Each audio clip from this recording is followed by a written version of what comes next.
Hello learners, welcome back to my YouTube channel. Today we are going to do exercise 5.1 question number 10 as we previously discussed. So let's begin. इस question में हमको क्या करना है? Question आप पढ़िए. इस क्वेश्चन में हमको कुछ चीज़ें कुछ एंगल्स बताने हैं. जैसे कि आपको ये फिगर दिख रही होगी. इसमें कुछ फर्स्ट पार्ट में आपको बताना है ऑब्ट्यूज वर्टिकली अपोजिट एंगल. तो इस फिगर में जितने भी ऑब्ट्यूज वर्टिकली अपोजिट एंगल बन रहे हैं वो आपको बताने हैं. ठीक है. तो इससे पहले आपको ये तो पता ही है कि ऑब्ट्यूज एंगल क्या होता है. जो भी एंगल 90 से बड़ा 180 से छोटा होता है उसको हम क्या बोलते हैं? Obtuse angle. ठीक है. तो इसको समझने के लिए सबसे पहले आप ये समझिए कि स्ट्रेट एंगल तो आपको पता है और स्ट्रेट लाइन भी आपको पता है क्या होती है. कोई भी स्ट्रेट लाइन है, ठीक है, कोई भी दो स्ट्रेट लाइन है, वो आपस में इंटरसेक्ट कर रही हैं, वो आपस में एक दूसरे को कट कर रही हैं एक पॉइंट पे. ठीक है. तो इस पॉइंट को क्या बोलते हैं हम? इसको बोलते हैं पॉइंट ऑफ इंटरसेक्शन. ठीक है. Point of intersection. तो और और ये याद रखिएगा, ये दोनों लाइन स्ट्रेट होनी चाहिए. और यहाँ पर जितने भी एंगल फॉर्म होते हैं, आपको दिख रहा है कितने एंगल फॉर्म हो रहे हैं यहाँ पे? ये एंगल फॉर्म हो रहा है, ये एंगल फॉर्म हो रहा है, ये एंगल फॉर्म हो रहा है, एक ये एंगल फॉर्म हो रहा है. तो सामने वाले जो एंगल फॉर्म होते हैं ना, जैसे कि इनको नाम दे देते हैं एंगल 1, एंगल 2, एंगल 3, एंगल 4. तो एंगल 1 बराबर होगा एंगल 2 के और एंगल 3 बराबर होगा एंगल 4 के. और रीजन क्या होगा इनका? रीजन होगा इनका वर्टिकली अपोजिट एंगल. ये क्या होंगे? वर्टिकली अपोजिट एंगल होंगे. ठीक है. इतना ध्यान रखिएगा बस. तो इसमें हमको क्या बताना है? Obtuse vertically opposite angle. पहली बात तो वर्टिकली अपोजिट एंगल होने चाहिए और वो ऑब्ट्यूज होने चाहिए. तो आपको यहाँ पे कोई एंगल देखना है जो वर्टिकली अपोजिट हो और ऑब्ट्यूज हो. तो आप ध्यान दीजिए इस लाइन को, ये जो लाइन है इसको भूल जाइए. बाकी ए बी डी और ए सी देखिए. ठीक है. ए सी और बी डी ये दो लाइन आपस में इंटरसेक्ट कर रही हैं. ये पॉइंट ऑफ इंटरसेक्शन हो गया. तो इसके वर्टिकली अपोजिट कौन कौन से होंगे एंगल? ये होगा, ये होगा, ये दोनों आपस में इक्वल होंगे. और कौन कौन से होगा? ये पूरा एंगल होगा किसके? इस वाले एंगल के. इतना समझ में आया? इसको आप भूल जाइएगा इस लाइन को अभी. तो आपको क्या बताना था? Vertically up obtuse vertically opposite angle बताने थे. तो कौन कौन से हो रहे हैं? अब ये वाला देखिए एंगल, ये वाला और ये वाला, क्या आपको ये ऑब्ट्यूज दिख रहा है? नहीं, ये दोनों एंगल क्या है? एक्यूट है. तो हमें ये वाला नहीं बताना. तो हमें कौन सा बताना है? ऑब्ट्यूज. हाँ, ये वाला ऑब्ट्यूज है, 90 से बड़े हैं. ठीक है. तो हम इसमें आंसर सॉल्यूशन लिख देंगे. तो इसमें क्या आएगा? कौन कौन से एंगल है? Angle A O D, comma, एक तो ये वाला एंगल हो गया एओडी, और B O C, angle B O C. इतना समझ में आया? उसके बाद आपको बताना है एडजेसेंट कॉम्प्लीमेंट्री एंगल.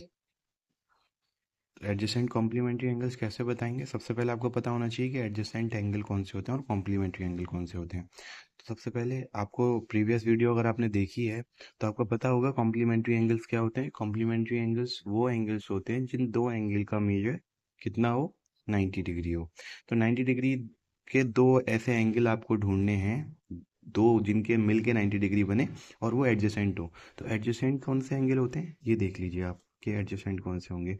जैसे हम एक ये लाइन है, इस पे ये दो एंगल बन रहे हैं. ठीक है. एंगल 1 और एंगल 2. ठीक है. इस पे ध्यान दीजिए कि ये दोनों एंगल एडजेसेंट है. क्यों एडजेसेंट है? याद रखिएगा, ये क्या है? इसको वर्टेक्स कहते हैं, यू नो. और ये आर में है ना, इस एंगल की ये आर में और इस एंगल की ये आर में. तो जहां पे common arm and common vertex हो तो वो क्या कहलाएंगे? Angle adjacent angle. तो यहाँ पे देखिए वर्टेक्स भी एक है, इसी वर्टेक्स पे ये बन रहा है, इसी वर्टेक्स पे ये, और वन कॉमन आर्म होनी चाहिए, है ना. One common arm, one common arm होनी चाहिए. तो यहाँ पे ऐसे ही हमें ढूंढना है एडजेसेंट कॉम्प्लीमेंट्री एंगल. कॉम्प्लीमेंट्री क्या मतलब? दो एंगल ऐसे जिनका सम 90 हो, और एडजेसेंट मतलब वो क्या हो? एक कॉमन आर्म भी हो उसमें। तो यहाँ पे कहीं दिख रहा है आपको दो एंगल ऐसे?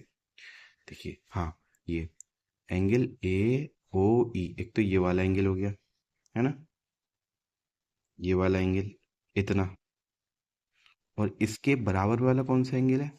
क्या ये ले सकते हैं? नहीं यार, ये तो खुद 90 है। हमें दो एंगल ऐसे लेने हैं जिसका सम 90 हो जाए। तो ये वाला एंगल जो इसके जस्ट बराबर में है, ये दोनों एंगल कितना बनाएंगे मिलके? देखो, पूरा 90 बन रहा है ना इन दोनों का एंगल का सम। 90 हो रहा है तो ये कॉम्प्लीमेंट्री हो गया। और एडजेसेंट है कि नहीं कैसे पता लगेगा? देखो, ए ओ ई के आर्म एक ये है, एक ये है, ठीक है। और ए ओ बी का आर्म एक ये वाला, एक ये वाला, एक ये वाला कॉमन आर्म भी हो गया। तो बस पता लग गया। समझ में आया कि नहीं? तो नाम लिख दो इसका, angle A O B, comma दूसरा एंगल कौन सा था? Angle A O E. इतना समझ में आया? थर्ड पार्ट कैसे करेंगे? थर्ड पार्ट का आंसर क्या होगा? Equal supplementary angle. तो आपको सप्लीमेंट्री एंगल बताना है जो कि इक्वल है। आप गौर करिए, सप्लीमेंट्री एंगल्स क्या होते हैं? जिन दो एंगल का मेजर 180 हो।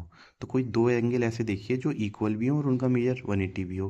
तो इक्वल भी हो और 180 मेजर भी हो तो कितने का होगा वो एक एंगल? एक एंगल 90 का होगा। दोनों 90 के होने चाहिए तब जाके सप्लीमेंट्री हो जाएगा। तो यहाँ पे दिख रहा है कोई 90 का? हाँ, एक तो यहाँ दिख रहा है और एक ये पूरा वाला दिख रहा है एंगल। तो कौन कौन से होगा ये? ई ओ डी और ई ओ बी, क्योंकि क्या पूछा था? Equal supplementary angle. नाम कर देंगे angle E O D angle E O B. आया समझ में? उसके बाद ये वाला पार्ट कैसे करेंगे? ये वाला पार्ट अनइक्वल सप्लीमेंट्री एंगल। इसमें क्या करना है? अनइक्वल बताने। सप्लीमेंट्री एंगल होने चाहिए लेकिन इक्वल जरूरी नहीं है। तो इसमें कौन कौन से आएंगे बताइए? तो आप गौर करिए कि सप्लीमेंट्री मतलब दो एंगल का मेजर 180 होना चाहिए और अनइक्वल होने चाहिए। तो इस फिगर में क्या आपको कुछ ऐसा दिख रहा है?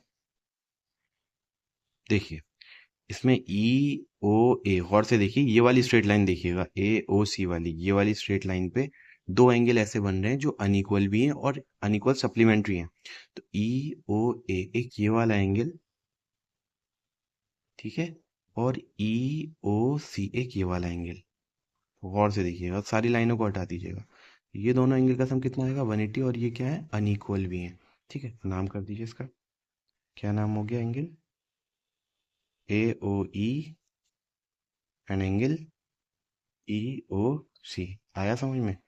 लास्ट लास्ट पार्ट में क्या बताना है? Adjacent angle that do not form a linear pair. अब लीनियर पेयर मैंने आपको लास्ट वीडियो में समझा दिया था। जब स्ट्रेट लाइन पे दो जितने भी एंगल बनेंगे उनका सम कितना होता है? 180 होता है। तो यहाँ पे आपको एडजेसेंट एंगल बनाने बताना है कि एडजेसेंट होने चाहिए बट वो लीनियर पेयर नहीं बनाए। तो मतलब लीनियर पेयर क्या? 180 डिग्री ना बनाए अगर उनको सम करें तो कौन कौन से होंगे ये एंगल? तो कौन कौन से होंगे? गौर कीजिए, adjacent angle that do not form a linear pair. तो एक तो ये वाला पेयर हो गया, एडजेसेंट एंगल है और ये लीनियर पेयर भी नहीं बना रहे, मतलब 180 भी नहीं बना रहे। तो क्या नाम होगा इनका? Angle A O B, comma angle A O E. एक तो ये हो गया, ठीक है। दूसरा कौन सा होगा? एंगल ए ओ ई। और कीजिएगा, एंगल ए ओ ई पे, एंगल ए ओ ई किसके साथ बनाएंगे?